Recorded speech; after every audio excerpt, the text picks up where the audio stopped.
ಎರಡು ಬಾರಿ Rajashekhar post mortem ಆರೋಪ ಕುಮಾರಸ್ವಾಮಿ ಆರೋಪಕ್ಕೆ ಪರಮೇಶ್ವರ್ ಅವರು ತಿರುಗೇಟು ಕೊಟ್ಟಿದ್ದಾರೆ. ಯಾವುದನ್ನೇ ಆಗಲಿ ತಿಳಿದು ಮಾತಾಡಬೇಕು, ತಿಳಿಯದೆ ಮಾತನಾಡಿದ್ರೆ ಇಂಪ್ಯಾಕ್ಟ್ ಹೆಚ್ಚುತ್ತೆ.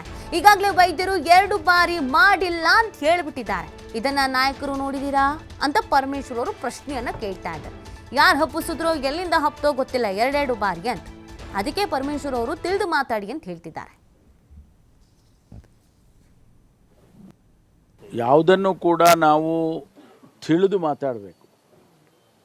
ತಿಳಿದೇ ಮಾತಾಡಿದರೆ ಅದರ ಇಂಪ್ಯಾಕ್ಟ್ ಬೇರೆ ಬೇರೆ ರೀತಿಯಲ್ಲ ಆಗುತ್ತೆ. ಇದನ್ನು ನಾವೆಲ್ಲ ನನ್ನನ್ನು ಸೇರಿಕೊಂಡು ನಾವು ರಾಜಕೀಯ ನಾಯಕರುಗಳು ಮಾತಾಡುವಾಗ ನಾನು ಹೇಳುವ ಹೇಳಿಕೆ ಸಮಾಜದಲ್ಲಿ ಏನಾಗ್ಬೋದು ಅನ್ನೋದನ್ನು ಅರಿತುಕೊಂಡು ನಾವೆಲ್ಲ ಮಾತಾಡಬೇಕು. ಡಾಕ್ಟರೇ ಇವತ್ತು ಕ್ಲಾರಿಫೈ ಮಾಡಿದ್ದಾರೆ, ನಾವು 2 ಸಾರಿ ಪೋಸ್ಟ್ ಮಾರ್ಟಮ್ ಮಾಡಿಲ್ಲ ಅಂತ. ಈಗ ಹೇಳಿದಂಥ ನಾಯಕರುಗಳು ನೋಡಿದ್ರ ಅಲ್ಲಿ ಪೋಸ್ಟ್ ಮಾರ್ಟಮ್ 2 ಸಾರಿ ಮಾಡಿದ್ದಾರೆ ಅಂತೇಳಿ? ಯಾವ ಡಾಕ್ಟರ್ ಪೋಸ್ಟ್ ಮಾರ್ಟಮ್ ಮಾಡಿದ್ದಾರೆ ಅವರು ಹೇಳಿಕೆ ಕೊಟ್ಟಿದ್ದಾರೆ, ನಾವು 2 ಸಾರಿ ಮಾಡಿಲ್ಲ ಅಂತ. ಕಾನೂನು ಸುವ್ಯವಸ್ಥೆ ಬಗ್ಗೆ ಎಚ್ಡಿಕೆ ಆರೋಪದ ವಿಚಾರಕ್ಕೂ ಪ್ರತಿಕ್ರಿಯಿಸಿದ್ದಾರೆ.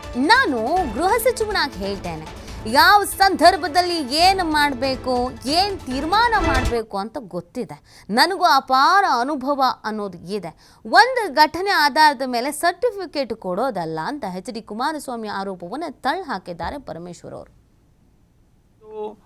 ನಮ್ಮ ನೋಡಿ, ಒಬ್ಬ ಗೃಹ ಸಚಿವನಾಗಿ ಇದು 3ನೇ ಬಾರಿ ಗೃಹ ಸಚಿವನಾಗಿ ಕೆಲಸ ಮಾಡ್ತಾ ಇದ್ದೇನೆ.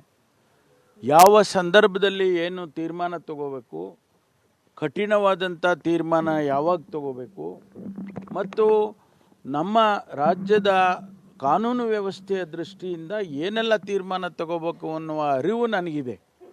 ನಾನು ಯಾರಿಂದನೂ ಪಾಠ ಕಲಿಬೇಕಾಗಿಲ್ಲ. ನಾನು 38 ವರ್ಷ ರಾಜಕಾರಣ ಮಾಡಿದ್ದೇನೆ. ಅನೇಕ ಹುದ್ದೆಗಳನ್ನು ಪಕ್ಷದಲ್ಲಿ ಇರ್ಬೋದು, ಸರ್ಕಾರದಲ್ಲಿ ಇರ್ಬೋದು, ನಾನು ನಡ್ಕೊಂಡು ಬಂದಿದ್ದೇನೆ.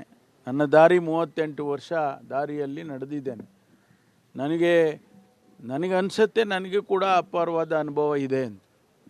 ಹಾಗಾಗಿ ನಾನು ಈ ರಾಜ್ಯದ ಕಾನೂನು ಸುವ್ಯವಸ್ಥೆಯನ್ನು ಮಾಡೋದಕ್ಕೆ ಏನು ಕ್ರಮ ತಗೋಬೇಕೋ, ಯಾವ ಸಂದರ್ಭದಲ್ಲಿ ತಗೋಬೇಕೋ, ಕಠಿಣವಾದ ನಿರ್ಧಾರಗಳನ್ನು ಯಾವಾಗ ತಗೋಬೇಕೋ ತಗೊಂಡಿದ್ದೀನಿ. ಅದಕ್ಕಾಗಿ ರಾಜ್ಯದಲ್ಲಿ ನೀವು ಬೇರೆ ರಾಜ್ಯಗಳಿಗೆ ಕಂಪೇರ್ ಮಾಡಿ, ಈಗ ಅವರು ಕೇಂದ್ರದಲ್ಲಿ ಕುಮಾರಸ್ವಾಮಿ ಅವರು ಸಚಿವರಿದ್ದಾರೆ. ಇಡೀ ರಾಷ್ಟ್ರದ ಮಾಹಿತಿಗಳು ಅವ್ರ ಹತ್ರ ಇದೆ. ಯಾವ್ಯಾವ ರಾಜ್ಯದಲ್ಲಿ ಏನೇನು ಆಗ್ತಾ ಇದೆ ಅನ್ನೋದು ಅವ್ರಿಗೆ ಗೊತ್ತಿದೆ. ನಮ್ಮ ರಾಜ್ಯದಲ್ಲಿ ಏನಾಗ್ತಾ ಇದೆ ಅನ್ನೋ ಒಂದು ಘಟನೆಯಲ್ಲಿ ನೀವು ಒಂದು ವ್ಯವಸ್ಥೆಯನ್ನು ಅಳತೆ ಮಾಡೋಕ್ಕಾಗೋದಿಲ್ಲ. ಒಂದು ಘಟನೆಯಿಂದ ನೀವು ಸರ್ಟಿಫಿಕೇಟ್ ಕೊಡೋಕ್ಕಾಗೋದಿಲ್ಲ. ನೋಡಿ, ಒಬ್ಬ ಗೃಹ ಸಚಿವನಾಗಿ ಇದು 3ನೇ ಬಾರಿ ಗೃಹ ಸಚಿವನಾಗಿ ಕೆಲಸ ಮಾಡ್ತಾ ಇದ್ದೇನೆ. ಯಾವ ಸಂದರ್ಭದಲ್ಲಿ ಏನು ತೀರ್ಮಾನ ತಗೋಬೇಕು, ಕಠಿಣವಾದಂಥ ತೀರ್ಮಾನ ಯಾವಾಗ ತಗೋಬೇಕು, ಮತ್ತು ನಮ್ಮ ರಾಜ್ಯದ ಕಾನೂನು ವ್ಯವಸ್ಥೆಯ ದೃಷ್ಟಿಯಿಂದ ಏನೆಲ್ಲ ತೀರ್ಮಾನ ತಗೋಬೇಕು ಅನ್ನುವ ಅರಿವು ನನಗಿದೆ. ನಾನು ಯಾರಿಂದನೂ ಪಾಠ ಕಲಿಬೇಕಾಗಿಲ್ಲ. ನಾನು 38 ವರ್ಷ